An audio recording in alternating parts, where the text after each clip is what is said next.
अगर ए square 2ab इसका कोई फॉर्मूला है, उसके बाद अगर कोई और फॉर्मूला बनेगा तो जिस बंदे ने वो किया हुआ होगा उसको अगला पता होगा। डेरिवेटिव, ये सारी चीजें क्या थी, ये सब पिछली चीज से कनेक्टेड थी। जिसने वो चीजें अच्छी की हुई थी उसके लिए आगे चीजें आसान थी। तो सेम चीज हमारे पास यहाँ पर होता है। देखिए हमारी जो स्कूल की एजुकेशन, यूनिवर्सिटी की या कॉलेज की एजुकेशन होती है ना, वो हमें स्किल नहीं सिखाती, वो हमें दुनिया में रहना सिखाती है, वो हमें मेहनत सिखाती है, वो हमें बात करना सिखाती है। ये अलग बात है, हम लोग उस चीज़ को समझते नहीं है। मेरा आज हाइपरबोला और ये जो हम थ्योरम देखते थे, ये तो काम नहीं आते हमारे, है ना। लेकिन जो चीज़ हमने उस लाइफ के अंदर सीखी है ना, वो थी कम्युनिकेशन। जब हम आपस में एक स्कूल के अंदर जाते हैं तो हम आपस में कम्युनिकेट करते हैं, बातचीत करते हैं, वो हम नेटवर्किंग सीख रहे होते हैं कि नेटवर्किंग किस तरह बिल्ड होती है। बहुत सारे लोग हिचकिचाते हैं बात करने में, और क्लाइंट के साथ भी सबसे जो मुश्किल चीज़ आती है बहुत सारे लोगों को, न्यूबीज को, वो आती है कि आखिर क्लाइंट से पैसों की बात कैसे की जाए। क्लाइंट से पैसों की बात ही करते हुए बहुत शर्म आ रही होती है, हालांकि आप अपनी मेहनत के वैसे मांगेंगे ना उससे, आप और तो कोई पैसा नहीं मांग रहे, आप अपनी मेहनत के वैसे मांग रहे हैं उससे। लेकिन इस चीज़ के अंदर हमें शर्म आती है, इसमें मुझे भी आती है। क्यों? क्योंकि कोई ना कोई कमी थी कहीं ना कहीं, किसी ना किसी चीज़ के अंदर कॉन्फिडेंस नहीं था। जब कॉन्फिडेंस कैसे आता है, कॉन्फिडेंस बार बार एक चीज़ को परफॉर्म करते रहे, आपके अंदर कॉन्फिडेंस आ जाएगा। अब क्लाइंट डिफरेंट तरह के होते हैं और डिफरेंट अप्रोचेज होती है क्लाइंट की भी और हमारी भी। हमें फ्लेक्सिबल होना पड़ता है, हमें उसी वक्त सोचना पड़ता है क्लाइंट के जवाबों को देखते हुए, क्लाइंट ने क्या जवाब दिए। फॉर एग्जाम्पल, अगर मैं वर्चुअल असिस्टेंट की बात करूं और एक क्लाइंट मेरे पास आया है प्राइवेट लेवल करने के लिए, और वो बोलता है मेरे पास $5000 का बजट है, और मैं उसको बोलता हूँ कि बिल्कुल एक प्राइवेट लेवल $5000 के अंदर हो जाएगा, और वो बोलता है मेरे पास टोटल ये बजट है। तो आपने भी ये देखना है कि क्या ये मेरा पोटेंशियल क्लाइंट है या नहीं।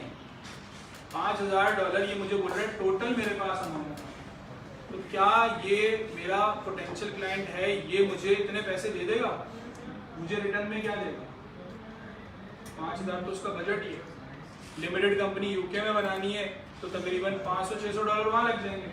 अगर यूएस की बात है तो $800 वहाँ लग जाएंगे। पीछे कितने बचे?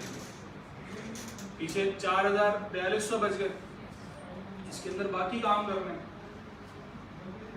अब बहुत सारे लोग क्या करते हैं, जल्दी में क्लाइंट को लॉक कर लेते हैं, और फिर वो क्लाइंट क्या करता है, वो क्लाइंट उनको करता है टॉर्चर।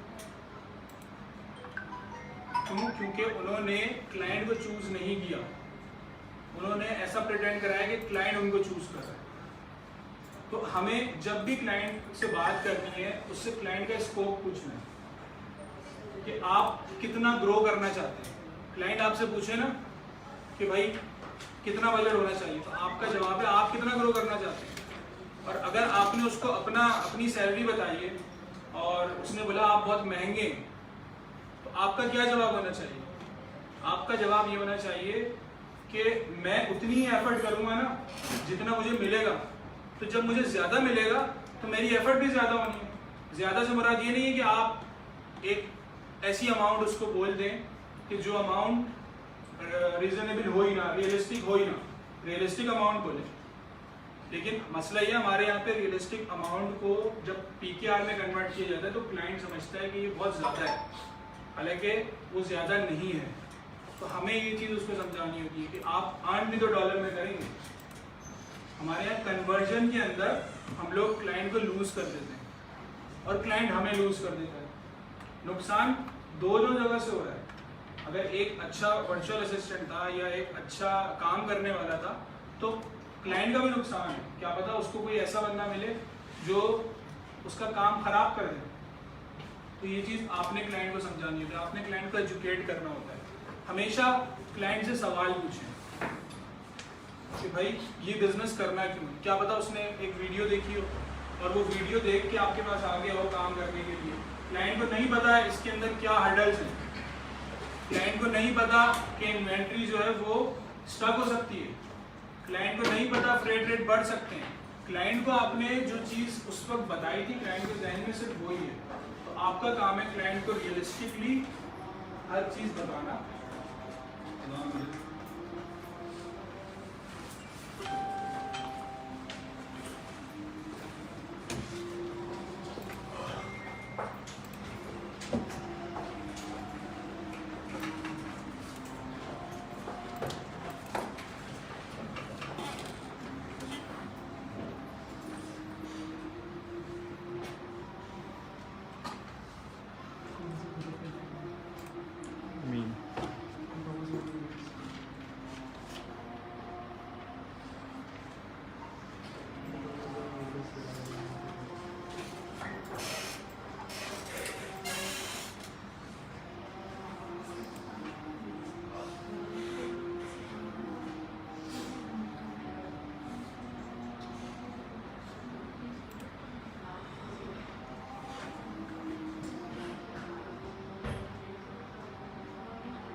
क्लाइंट के क्लोज होने की एक वजह ये भी होती है, क्लोज ना होने की, कि उसको आप महंगे लगते हैं।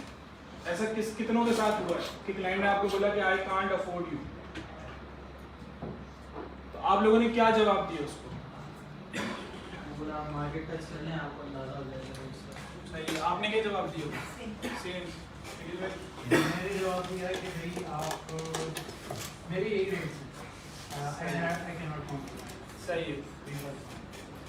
अच्छा, ये तीनों जवाब भी सही है, लेकिन जब बात ये आती है ना कि हमें क्लाइंट को क्लोज करना ही है, सही है, क्योंकि जब नंबर ऑफ प्रोजेक्ट्स ज़्यादा होते हैं और आपके पास एक टीम होती है ना, तो you can close as many as client you can, सही है। तो इसके अंदर फिर कोई ऐसी बात नहीं आती है। आपने करना क्या होता है, आपने ये देखना होता है कि मैं क्लाइंट को ऑप्शंस क्या क्या दे सकता हूँ।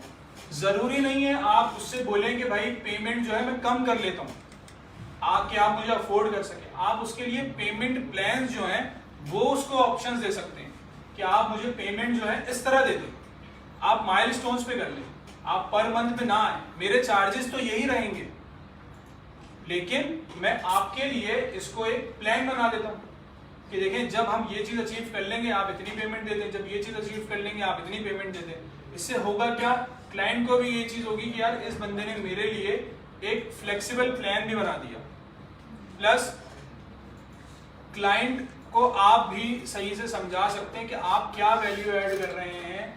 हम उसको ये नहीं बोलेंगे मार्केट टच कर ले, मार्केट तो वो जाएगा टच कर लेगा भाई, उसको कोई और बंदा मिल जाएगा। हर बंदे को पता है यहाँ पे सब डेस्परेट है काम लेने के लिए और पैसे कम करके काम ले लेते हैं। जो मार्केट आगे जाके हमारी खराब होनी है उसकी एक वजह ये भी है कि लोग डेस्परेटली काम लेंगे और 10-10 हज़ार रुपये में एक वीए जो है किसी के लिए काम कर रहा होगा। तो हमें करना क्या है उसके लिए, हमें फ्लेक्सिबल होना है क्लाइंट के साथ, बट अपनी टर्म्स एंड कंडीशन के ऊपर हमें अपनी वो चीज़ बतानी है, उसको क्लाइंट के लिए भी आसानी हो जाएगी, हमारे लिए भी आसानी हो जाएगी। प्लस अगर क्लाइंट नहीं क्लोज हुआ, फॉर एग्जाम्पल क्लाइंट नहीं क्लोज होता, तो उससे एक अच्छे नोट के ऊपर आप चीज़ को एंड करें, बोले sir thank you so much for your offer, but मेरी ये ऑफर्स हैं, उसको ऑफर्स दे के छोड़े कि भाई मैंने आपको क्या ऑफर दी है, देखिए 2-3 प्लान्स दे दिया आपको, अब इस पे बात करनी है तो you are most welcome to talk, but इसके अलावा और कोई बात हो नहीं सकती। फिर फॉलोअप्स लें क्लाइंट्स, जरूरी नहीं है फॉलोअप सिर्फ ये लें सर क्या हुआ, काम दे रहे हैं या नहीं, आप उससे फॉलोअप्स लें डिफरेंट इवेंट्स के ऊपर।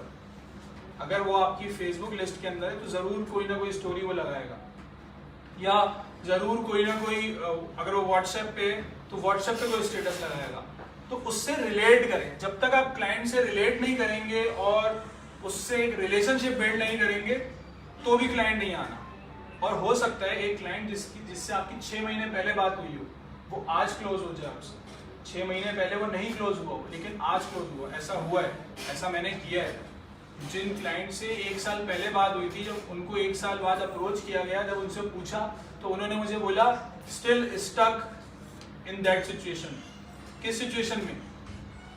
वीएस की ये प्रॉब्लम। तो मैंने उसको क्या बोला, मैंने तो आपको पहले ही बोला था, मैंने आपको पहले बोला था गो फॉर द क्वालिटी। आप कम के चक्करों के अंदर आपने अपना कितना टाइम जाया किया है, इस टाइम में देखिए कितना कंपटीशन आ गया।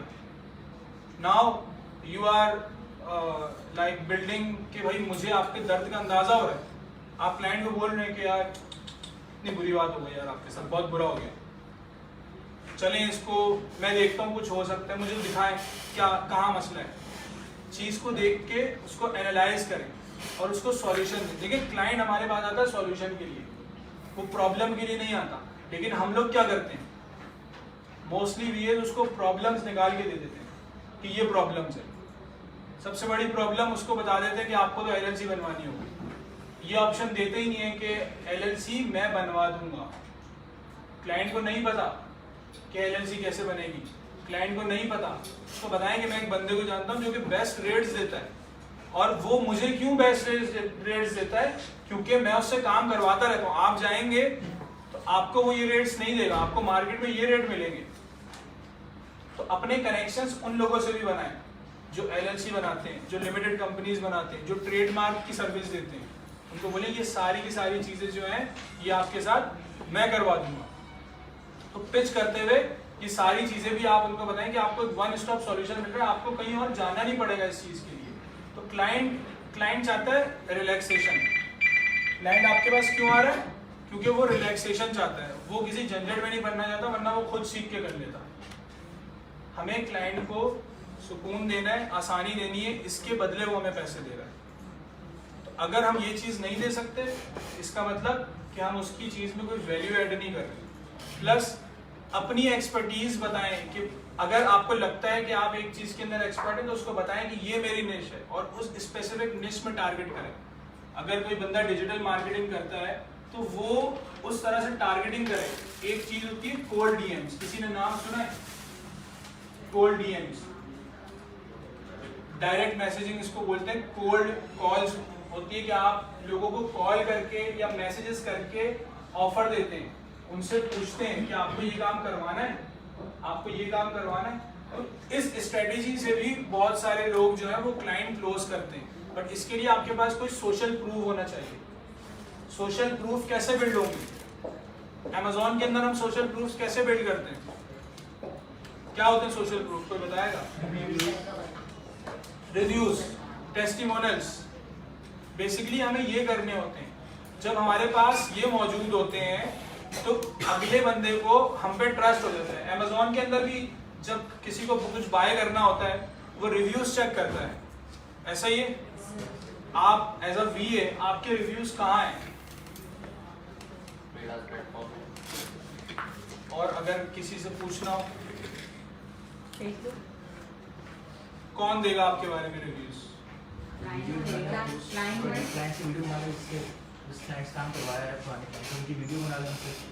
तो अभी तक कितने जिनके पास पुराने क्लाइंट्स हैं उन्होंने ये चीज की है कि टेस्टिमोनियल्स और रिव्यूज क्लाइंट से लिए हैं?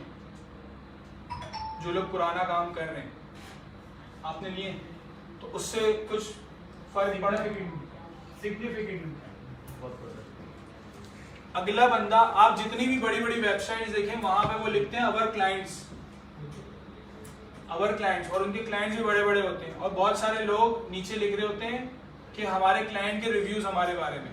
वो उनके क्लाइंट से रिव्यूज मांगते हैं कि आपको कैसी लगी हमारी सर्विसेज। ये मैं किसी फ्रीलांसिंग प्लेटफॉर्म की बात नहीं कर रहा, ये मैं एक नॉर्मल वेबसाइट की बात कर रहा हूँ। सेम चीज लोग अपने इंस्टा के ऊपर, अपनी स्टोरीज के ऊपर, इंस्टा की हाइलाइट्स के अंदर, वहां पे ये सारी चीजें लाते हैं। देखिए, जब तक हम शो नहीं करेंगे, जब तक क्लाइंट को विन नहीं कर सकते। क्लाइंट को चाहिए ऑथेंटिकेशन। बहुत सारे लोग जब आपसे पूछते हैं कि आप इनेबलर्स के VA हैं या नहीं है, इसका आप किस तरह उनको यकीन दिलाते हैं? क्या प्रूफ है आपके पास? सर्टिफिकेट और प्रेजेंस, सर्टिफिकेट हर किसी के पास तो नहीं है। प्रेजेंस, प्राइवेट ग्रुप का स्क्रीनशॉट, प्राइवेट ग्रुप का क्या स्क्रीनशॉट? तो वो तो किसी का भी नहीं आ सकता। पिक्चर लिख के मतलब पोस्ट वगैरह कर सकते हैं। हमारे रजिस्ट्रेशन नंबर जो होता है उससे। नहीं, मैं ऐसे करवाता हूँ कि जो ग्रुप में मैं अक्सर रिप्लाई वगैरह कर रहा होता ना कमेंट पे, मैं बोलता हूँ आप मेरा नाम सर्च करें, आपको मेरी इंगेजमेंट नजर आ जाएगी। बेसिकली आपकी इंगेजमेंट बताती है, और वो इंगेजमेंट ग्रुप में एक फीचर होता है सर्च का। जब बंदा जाके सर्च करता है ना, तो आपने जो जो एक्टिविटी की हुई होती है वो सारी एक्टिविटी वहां पे आ जाती है। तो वहां से आपका क्लाइंट जो है वो ट्रस्ट कर सकता है कि हाँ, ये बंदा वाकई यहाँ से इसने ट्रेनिंग की। अब जिसने नहीं की, इसका मतलब ये नहीं है कि वो नहीं बता सकता, वो भी बता सकता है। जब वो नीचे उसने सवालों के जवाब दिए हुए होंगे और लोगों ने उसके जवाबों को लाइक किया हुआ होगा। जवाब को लाइक करने का मकसद ये होता है कि आपकी बात लोगों को समझ आई है, वो सही बात है। तो जब किसी ने आपके जवाब को लाइक किया होगा तो जो आपका क्लाइंट है वो देखेगा कि यार वाकई में इस बंदे ने कोई सही बात की हुई है। प्लस क्लाइंट के ऑब्जेक्शंस क्या क्या आते हैं आप लोगों के पास? जब क्लाइंट आता है, ऑब्जेक्शंस क्या क्या होते हैं? कभी किसी क्लाइंट ने कोई ऑब्जेक्शन किया है? मतलब अभी एक क्लाइंट से बात हुई थी, होलसेल का था, तो वो ये चाह रहे थे मुझसे कि मैं पार्टनरशिप पे उनके साथ काम करूँ। तो ये भी काइंड ऑफ ऑब्जेक्शन है। आप किस सेंस में पता करना चाह रहे हैं? आपने क्या एक्सपीरियंस का ऑब्जेक्शन। तो मैंने उनको बोला कि मैं आपके इतना रिलैक्सेशन में आपको दे सकता हूँ कि मैं आपकी मेरी जो फिक्स सैलरी है मैं उसको कुछ परसेंटेज पे ले आऊँ कि वो कम हो जाए, और फिर इन दी एंड हम बोले कि यार ये मेरी फिक्स सैलरी है जो कि कम है, और फिर हम उसके साथ ये बात करें कि ये मेरी प्रॉफिट मार्जिन है जो हम प्रॉफिट में से लेंगे। तब वो कह रहे हैं कि मैं सोच बताता हूँ वो काइंड ऑफ यही है कि आप पूरे 100% प्रॉफिट मार्जिन पे हैं। सही। देखिए एक्सपीरियंस का ऑब्जेक्शन हर बंदा करता है।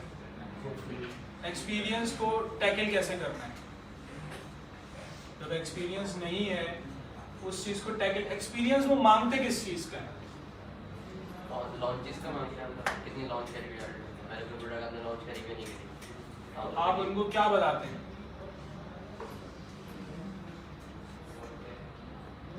क्या बताते हैं? मैं तो बेसिकली अपने टीम में जैसे होता हूँ तो मैं बताता हूँ कि हाँ भाई हमारे सेलेक्टिवली हमने इतनी लॉन्च करी हुई है, जैसे कि एक्सेल जैसे कि लॉन्च करी हुई है, तो बताता हूँ कि हाँ भाई यूके में प्रोडक्ट बनाने की एक्सेल लॉन्च करी है। अच्छा मुझे एक चीज बताएं, आप में से कितने लोगों ने लॉन्च से पहले वाला एक्सपीरियंस किया हुआ है? लॉन्च से पहले का क्या एक्सपीरियंस है? Hunting, sourcing and testing. और ये कितना इम्पोर्टेंट है? ये होगा तो लॉन्च होगी। प्रोडक्ट बेसिकली सारी चीज़ें, तो प्रोडक्ट हंटिंग, फिर उसके बाद फिर उसी की सोर्सिंग भी हुई है, और लिस्टिंग जो हम बनाते हैं डमी लिस्टिंग वगैरह, ऑप्टिमाइजेशन या कीवर्ड रिसर्च पे जाते हैं, तो वो बेसिकली सारी चीज़ें हमारी रिलेटेड है प्रोडक्ट से, और मेरे ख्याल में कि वही बेस है। बेस वही है, बिल्कुल ऐसा ही है। कितने लोग समझते हैं वही बेस है? और वो बेस वाला काम आप लोग कितनी बार कर चुके हैं? सबसे ज़्यादा। हद से ज्यादा बार। तो क्या वो एक्सपीरियंस नहीं था? आपने कभी क्लाइंट को ये बताने की कोशिश की कि वो तो 4 महीने बाद की बात है ना, 4 महीने पहले वाला एक्सपीरियंस तो कराओ।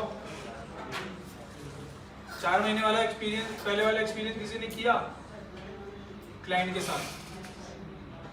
अब यहाँ पे क्या हो रही है, यहाँ पे हमारी कम्युनिकेशन और हमारा जो दिमाग को यूज करने वाली चीज है ना, यहाँ पे वो आ जाती है। यहाँ पे बंदे की अपनी स्किल आ जाती है कि वो किस तरह रिस्पॉन्ड कर रहा है क्लाइंट को। ये क्लाइंट का ऑब्जेक्शन था, आपने ऑब्जेक्शन हैंडलिंग कितनी अच्छी की है। हर क्लाइंट डिफरेंट तरीके से आपसे बात करेगा, आपने उसी वक्त उसका सॉल्यूशन सोचना है। आपने ये नहीं बोलना मैं सोच के बताऊंगा, आपने उसी वक्त, आपके पास ऑप्शंस होने चाहिए और आपका दिमाग इतना तेज चलना चाहिए कि भाई मैं इसको फौरन दूसरा ऑप्शन दूं, मैं इसके मुताबिक ऑफर बना दूं अपने लिए। सपोज करें अगर वो बोलता है कि भाई मुझे पार्टनरशिप के ऊपर आना है, तो आप उसको उसने आपको पार्टनरशिप की मेरे नजदीक तो दी होगी 30-70 परसेंटेज की बात नहीं है, बट उसने बोला कि आप जो है ना पार्टनरशिप पे ही हैं, तो आपने परसेंटेज पूछी? नहीं, मैंने उससे इस बात नहीं पूछी। अब ये थी आपकी आपकी तरफ से उससे सवाल ही नहीं किया गया। मुझे कोई बंदा बोले कि भाई आपके साथ पार्टनरशिप करनी है, मैं सबसे उससे बोलूँगा अच्छा पार्टनरशिप की ऑफर तो बताएं, कितने % की पार्टनरशिप है, और ये पार्टनरशिप इक्विटी के अंदर है या सिर्फ और सिर्फ प्रॉफिट के अंदर है? अब वो मुझे बोलेगा कि प्रॉफिट के अंदर है 30-70, मैं बोलूँगा मैं बिल्कुल पार्टनरशिप के अंदर रेडी हूँ, बट फिर 50-50 होगा। क्यों? क्योंकि मैं फ्रॉम द डे 1 आपके लिए काम कर रहा हूँ ना। रिजल्ट्स का मुझे भी नहीं पता, रिजल्ट्स का आपको भी नहीं पता। एक ऑफर तो ये हो गई। अब आपकी ऑफर को ही समझते हुए मैं अपनी ऑफर देता हूँ आपको। आप एक काम करें, आप मुझे $300 महीना दें, हम 30-70 रखते हैं, जब प्रॉफिट आना शुरू होगा आप उसमें से काट लीजिएगा। अब इसके अंदर क्या हो रहा है, इसके अंदर उसकी बात भी रह रही है, आपकी बात भी रह रही है, लेकिन आपने उसको एक और चीज बोल दी, अगर मैं फ्रॉम द डे 1 आता हूँ पार्टनरशिप के ऊपर तो मैं 50-50 आऊंगा या फिर मैं इक्विटी में भी आऊंगा। अब वो आपकी बात मानेगा जब उसको आपके ऊपर पूरा यकीन होगा कि आप ये काम कर सकते हो। उससे पहले वो नहीं मानेगा। तो उससे पहले उसको वो सारी चीजें बतानी है, उससे पहले उसको प्रॉपरली आपने हर चीज के बारे में आइडिया दे देना कि आप क्या हो, कि आपके साथ काम करने में उसको क्या वैल्यू मिल रही है। ये किसी भी प्रोजेक्ट के अंदर हो सकता है। अगर किसी को वेबसाइट भी बनानी है ना, तो वेबसाइट बनाने में भी 10 चीजें होती हैं। अगर आपको आप वेबसाइट बनाते हो तो आपको पता है कि वेबसाइट के अंदर कितने तरीके बनाने के। एक वेबसाइट होती है डायरेक्ट थीम उठाई, उसके अंदर कर दी, उस थीम के अंदर बहुत मसले होते हैं। हर बंदा कस्टमाइजेशन नहीं कर सकता, और कल को जब किसी और से काम करवाएंगे वो, तो उसके अंदर 10 मसले आएंगे, वो बंदा कर ही नहीं सकेगा, क्योंकि कोडिंग बहुत मैसी की हुई होती है, चीज़ों में जुगाड़ की हुई होती है। तो आप ये समझा सकते हैं कि भाई मेरा जो काम है वो साफ सुथरा काम है, मैं जो सफाई से काम कर रहा हूँ। कल को आप किसी और के पास भी ये एज इट इज चीज लेके जाते हो ना, सो बोले इसमें चेंजेस कर दो, तो वो कर देगा, आपके लिए ईज है कल के लिए। बहुत सारे लोग यहाँ पे, कितने लोग हैं जिनको डिजाइनिंग का सेंस है?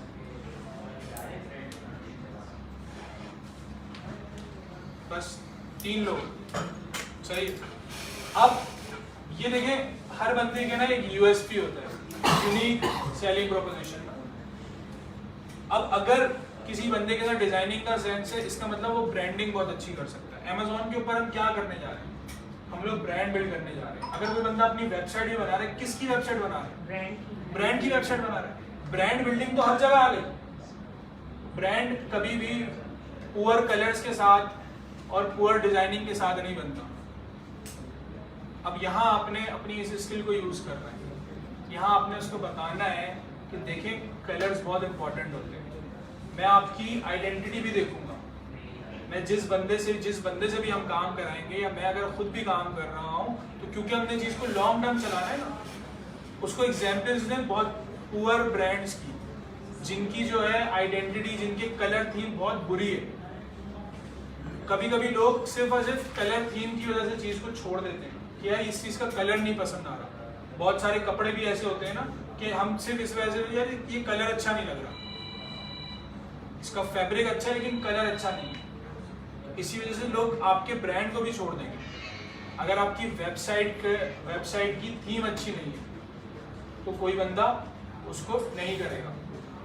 जो लोग वेबसाइट बनाते हैं उनको आजकल क्या चल रहा है वेबसाइट के अंदर, किस टाइप का जो है वो यूजर इंटरफेस चल रहा है?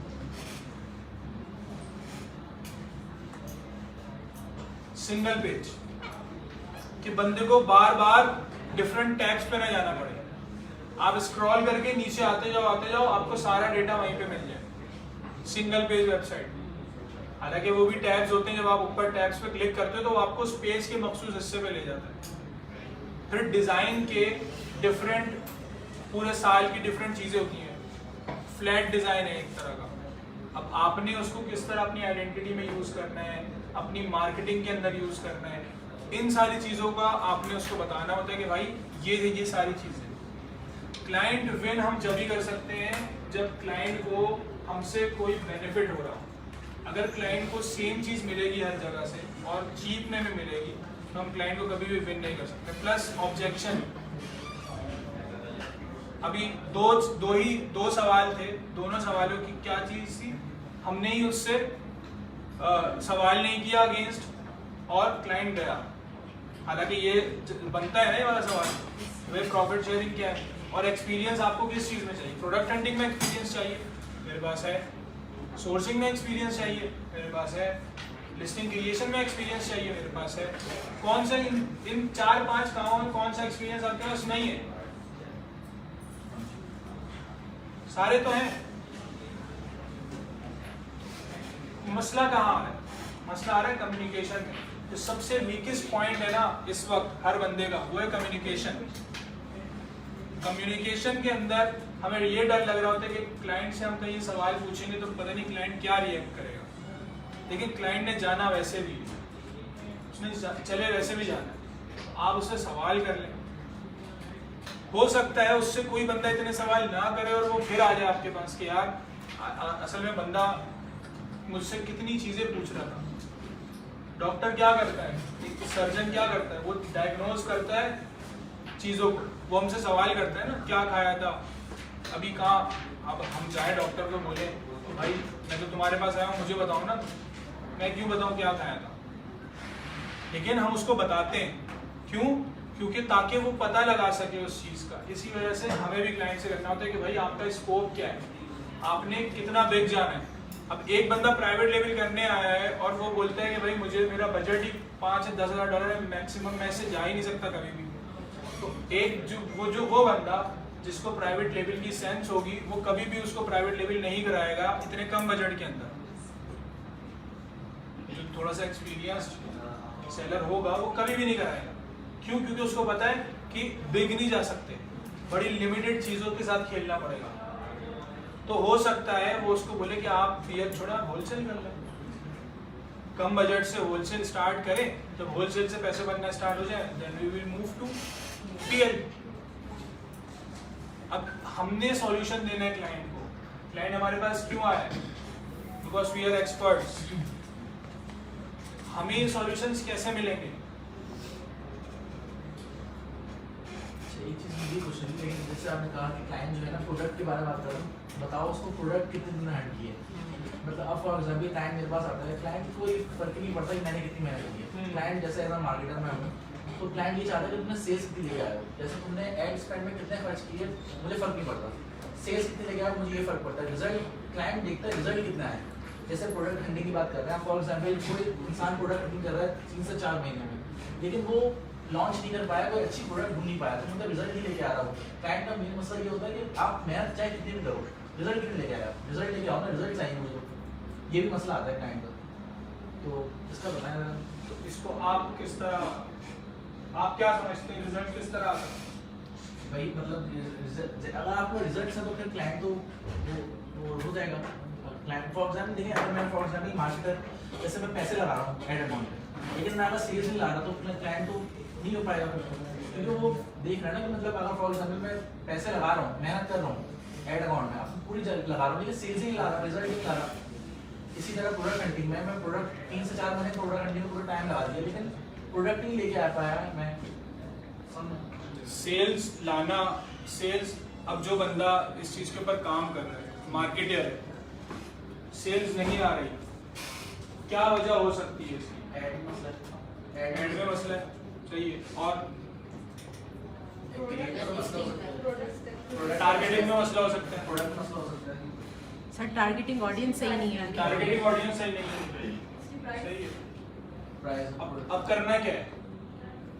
सिर्फ करना पड़ेगा उसी को चीज़ें आपके करना लिए। पड़ेगा। अगर क्रिएटिव में मसला है, अगर उसकी इमेज में मसला है, तो उसकी इमेज सही करनी है सबसे पहले। तो बात यह है कि हम लोग चीज़ों को चेंज नहीं करके देखते, टेस्ट नहीं करके देखते। अगर आपको पता है कि 1 हफ्ता हो गया सेल्स नहीं आ रही है, तो अब मैं कुछ डिफरेंट करके देखता हूँ इसके अंदर। क्लाइंट को वाकई में, क्लाइंट को मतलब रिजल्ट से, बट रिजल्ट जब ही आएंगे जब आप चीज़ को चेंज करेंगे। हमेशा एक चीज़ हर जगह पे अप्लाई नहीं होती है, आप एक ही चीज़ को कॉपी पेस्ट हर जगह नहीं कर सकते। You need to think differently with every project. अब आपने अगर टारगेट ऑडियंस ही गलत, अब आप अगर बेबी ब्लैंकेट बेच रहे हैं तो बेबी ब्लैंकेट कौन खरीदेगा? मदर्स ना। मे बी आपकी एज सिलेक्शन गलत हो, आप जो है वो 14, 15, 13 पे टारगेट कर रहे हो, आपकी एज सिलेक्शन गलत हो सकती है, आपकी डेमोग्राफिक पे कमांड नहीं होगी। ये वाली इस सवाल का जवाब आपने खुद भी दिया है और यहाँ पे और भी लोगों ने दिया है। तो आपने करना क्या है, इसका क्लाइंट क्लोज करने से कोई ताल्लुक नहीं है। क्लाइंट आ गया जब भी तो आप वो काम कर रहे हैं, इसका है कि क्लाइंट को रिटेन करने से ताल्लुक है। देखिए, up and down her business में आते हैं, और अगर क्लाइंट सेंसिबल है तो उसको पता है कि भाई कभी सेल्स डाउन भी होंगी, कभी सेल्स अप भी होंगी। लेकिन ये चीज़ आपको देखना है कि भाई अगर आज सेल्स डाउन हुई है तो उसकी वजह क्या है। एक जो अच्छा एक्सपर्ट है ना, वो कोई भी चीज़ छेड़ने से पहले डायग्नोज करता है। कोई भी चीज़ छेड़ने से पहले डायग्नोज, डॉक्टर क्या बोलते हैं, जाके टेस्ट करा के लाओ। इसके ऊपर हम लोग बहुत चढ़ते हैं कि यार ये खर्चा करवा रहा है, सही है, लेकिन वो क्यों करवा रहे हैं? जब आ गए टेस्ट करवा के, आप एक काम करेंगे, मैंने टेस्ट भी करा के लिया है, ये चीज़ तो बिल्कुल सही है, अब मुझे यहाँ गड़बड़ लग रही है, आप ये टेस्ट भी करा के ले रहे हैं। अगर आप डॉक्टर वाली एग्जाम्पल को अपने माइंड में रखें तो वो बिल्कुल सही काम कर रहे हैं। वो उस वक्त तक कुछ नहीं कर रहा। अब सपोज करें मैं उसको बोलूं नहीं यार आप कुछ करो, तो वो बोले आओ ऑपरेशन कर देता, सही है। अब उसको अभी तक वजह ही नहीं पता, वो डायग्नोज ही नहीं कर पाया वो चीज़, और वो डायग्नोज किस चीज़ से होगी? टेस्ट से होगी। तो हम भी तो वही चीज़ करेंगे। Amazon के अंदर भी अगर मैं PPC चला रहा हूँ, तो भाई अगर वो PPC नहीं चल रही है, मुझे सबसे पहले उसकी वजह फाइंड आउट करनी पड़ेगी। एक अच्छा एक्सपर्ट वही होगा जो अंदर चीजों को छेड़ने से पहले बाहर की चीजें देखेगा कि यार बाहर से क्या चीजें हैं। बहुत बार ऐसा होता है आपकी सिर्फ एक इमेज, मेन इमेज चेंज करने से आपकी ऑर्डर्स इंक्रीज हो जाते हैं। तो अगर आपके ऑर्डर्स मेन इमेज चेंज करने से हो गए, इसका मतलब टेक्निकल में कोई मसला नहीं था, मसला था फ्रंट एंड के अंदर, बैक एंड में कोई मसला नहीं था। आपकी कैंपेन सब सही चल रही है, अंदर आपने हर चीज सही की हुई है, टारगेटिंग भी सही है, बट मसला कहाँ है? मसला फ्रंट एंड पर है। तो वो फ्रंट एंड को समझने के लिए आपको हर चीज प्रोसेस समझ आना चाहिए। तो ये जो हम वर्चुअल असिस्टेंट बनते हैं या अमेज़न सेलर बनते हैं, अगर हमारे अंदर डिजाइन का सेंस नहीं होगा, अगर हमारे अंदर चीजों को मैनेज करने का सेंस नहीं होगा, तो हम ये काम नहीं कर सकते। ये मैं क्लियर बोलता हूँ, हर बंदे के बस की बात नहीं है ये चीज।